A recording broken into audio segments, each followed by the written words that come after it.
recibir a Federico Comesaña. Fede, ¿cómo andamos? ¿Cómo están? Muy buenas noches a todos. Hola, Fede. Bueno, un resultado que es un resultado parcial, obviamente hay una segunda vuelta y aunque se perfila Massa, ¿se puede hablar ya de un perfilamiento, reperfilamiento de la economía? Y bueno, en realidad es un resultado que afecta, sí, en lo económico. Estamos hablando de dos candidatos que tienen un perfil muy, pero muy distinto en un momento álgido de la economía argentina, donde exige una serie de transformaciones y exige sobre todo algo que va más allá de lo económico y que tiene una raíz estrictamente política, que es recuperar la confianza perdida. Argentina hoy, para solucionar una situación de inflación por encima del 130%, un aumento de la pobreza por encima del 40%, un estancamiento que es más parecido a una recesión económica, también necesita, bueno, que la gente confíe, vuelva a invertir, vuelva a hacer cosas, vuelva a animarse a apostar, incluso por algo muy simple para una economía, como puede pensar uno, que es la propia moneda. Entonces, en ese escenario, sí, es un cambio, por lo menos en lo que los inversores suelen manejar, que son, bueno, el balance de probabilidades entre los distintos escenarios posibles. Y ahora ya hay un escenario que los seducía de alguna manera más que los otros, que era Bullrich perfilada ante una posible segunda vuelta electoral. Ese escenario ya no existe. Claro. Y era el equipo económico quizás que le generaba más confianza, o por lo menos proyectaba cierta racionalidad sobre el entendimiento de los problemas de Argentina, más allá de si efectivamente estaban ante propuestas posibles, pero sí, sin lugar a dudas, más razonables quizás que en los otros extremos, donde teníamos por el lado de Massa cierto negacionismo de la realidad, y por el lado de Milei propuestas que no están validadas por absolutamente nadie dentro del establishment económico, financiero, empresarial. Por el contrario, son fundamentalismos económicos que hacen eco, sobre todo en aquellos votantes que votan más desde el enojo, desde la emocionalidad y desde la ira, y se ven reflejados en esas actitudes que se plasman en propuestas como la dolarización. Le llamaban voto bronca, ¿no? Sí. Exactamente. Y siguiendo con esta línea, hablando de Massa, que perfilado como posible ganador de este balotaje, no queremos que haga futurología, pero podría haber un cambio de la economía argentina, pensando en que seguimos hablando del oficialismo en una misma figura y demás. ¿Dónde se podría generar la modificación ahí? A ver, para entender eso, o para poder proyectar algo al respecto de eso, tendríamos que ir o al terreno de los hechos, a lo que se ha ejecutado como ministro de Economía, y al terreno de las ideas, que son las propuestas que viene presentando. Desde los hechos tenemos un ministro de Economía que, en particular en el último mes, en una economía que tiene un problema de déficit fiscal, tiene un problema de financiación de la deuda que no está pudiendo y por lo tanto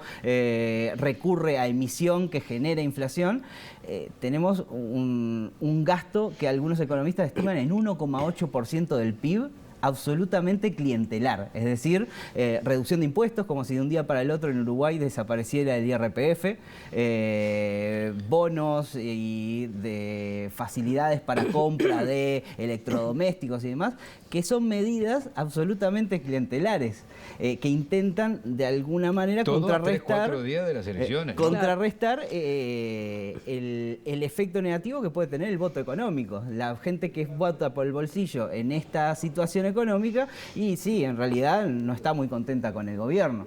La manera de contrarrestar eso ha sido acudiendo al clientelismo. Entonces, generar confianza y generar además la percepción de que se entienden los problemas de la Argentina y que se va a reducir ese déficit y demás, con esas actitudes parece muy difícil. Y en el terreno de las ideas tenemos a un político con un pasado liberal, que luego militó fue muy cercano al kirchnerismo, después se alejó, pero que hoy no plantea un programa y un plan articulado que permita decir, bueno, por acá va a ser la salida. Es más bien, yo sé cómo hacerlo y lo voy a hacer. Y anunció una cantidad de medidas, ¿no? Lo que, como decía Ro, es muy curioso, ¿no? Porque es decir, ahora por suerte, hay una cantidad de memes que dicen por suerte llega Massa para terminar con la inflación que generó Massa.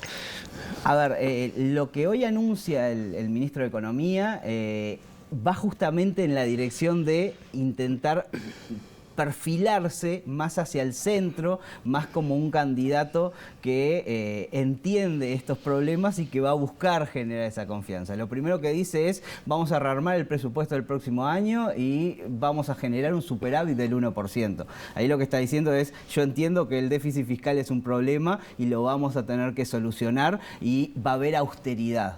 Entonces, eso ya contrasta un poco con lo que hablamos anteriormente, pero en definitiva busca reencauzar la imagen del ministro hacia ese otro lugar y atraer sobre todo al voto de centro. Eso por un lado. Luego busca algunas soluciones, en particular a las manifestaciones que tiene esta pérdida de confianza. El dólar trepó hasta los 1.100 pesos en la jornada de hoy. Lo que busca el ministro es ahora intentar, controlar un poco esa suba, permitiendo a los exportadores que liquiden sus ganancias en los próximos 30 días a un dólar más parecido al paralelo y de esa manera ganar un poco de reservas y ganar un poco de tiempo. Es decir, intenta como controlar algunos indicadores, perfilarse políticamente, pero el mensaje que está dando es muy distinto al que dio hasta ahora y ahora sí, intenta ir hacia sobre todo ese voto de centro que le puede significar la victoria dentro de unos 15 días. Y bueno, vamos a preguntarte ahora lo que queremos saber todos los uruguayos. Uruguay, ¿cómo queda parado frente a este escenario de balotaje? Tenemos únicas dos opciones, Milei o Massa. ¿Qué podemos esperar que nos afecte, que nos favorezca? ¿Cuál sería? ¿Qué tenemos que esperar de cara al 19? A ver, lo que tenemos que esperar es sobre todo incertidumbre. Es decir, incertidumbre y episodios de miedo y de pánico que terminen reflejándose en algún indicador puntual. El más inmediato es el tipo de cambio. Subas bruscas del tipo de cambio, quizás algún periodo de un par de días de tranquilidad donde el dólar baje por debajo de estos 900 pesos que quizás ha marcado en los últimos días como piso.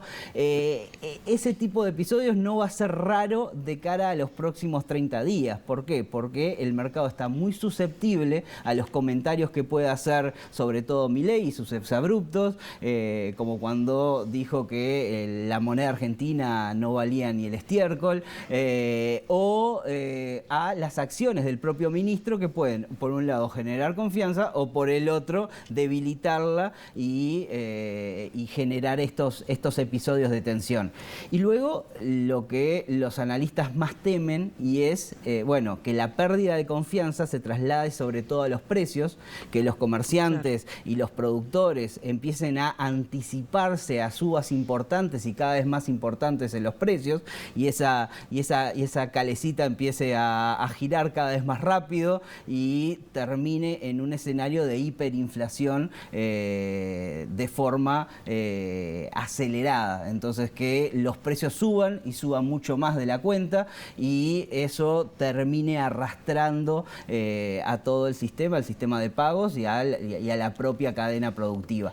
Eso es el peor escenario posible y es un escenario que hoy no está descartado, no es el más probable, pero sí, si todo esto se sigue deteriorando y si el gobierno sigue en un plan férreo de campaña y de llenarle el ojo a los votantes, obviamente que esto empieza a ganar otra escala de posibilidades. Bueno, veremos. El 19 de noviembre es la segunda vuelta, el 10 de diciembre asume el nuevo presidente y son fechas que están esperando sobre todo en el sector turístico desesperadamente.